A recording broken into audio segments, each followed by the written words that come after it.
Sometimes people denying, denigrating, or minimizing our experience is just what our true azimuth needs to get going.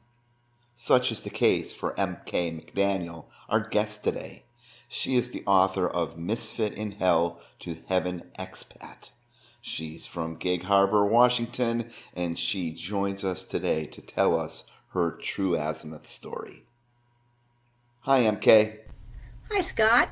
Thanks for the opportunity to be on your program today. I'm really looking forward to talking to your audience. So what happened to fuel your true azimuth and propel you forward in the vision that you're now following?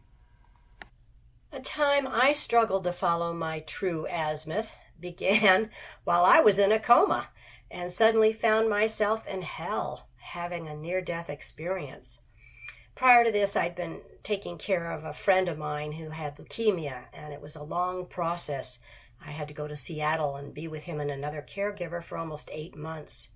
After he died, I was really run down and depressed and pretty much a mess, and I caught a nasty flu that was going around. I ended up in the hospital, and they had to put me into a drug-induced coma so they could try and save my life. I only had a 38% chance of making it. The doctor told me he was going to give me a special drug so I wouldn't be able to remember anything that happened to me in the coma.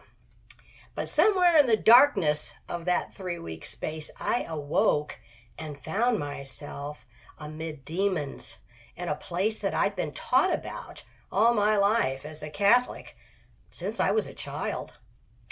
Although these demons constantly told me I'd never get out of there and just to despair, I kept fighting back. That's just the way I am.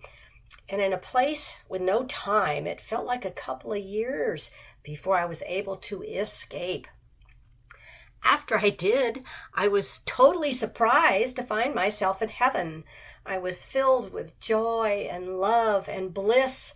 I never wanted to leave, but my recently deceased friend was also there.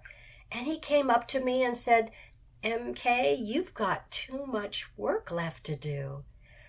And I realized they were sending me back.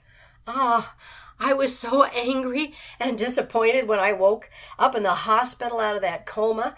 My family was all excited and happy, and my body had just wasted away to practically nothing, being on a drip, through a nasal tube, and I could move one finger and blink. That was it.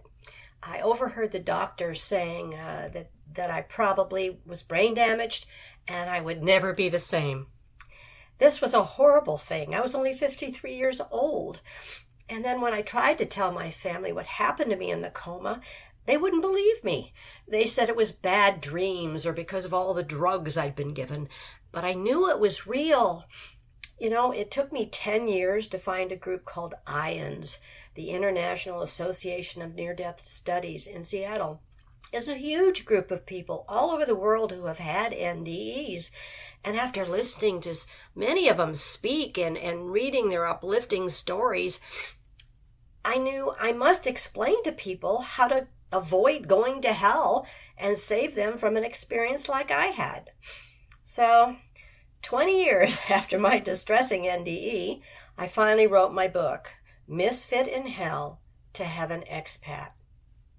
My true azimuth is spending the rest of my life sharing my story on how to enjoy this life more fully, knowing that everyone, whether they are religious or not, goes to heaven. Thanks for being on our show today. I really appreciate it. Thank you, Scott, for the opportunity to be here and talk to your audience.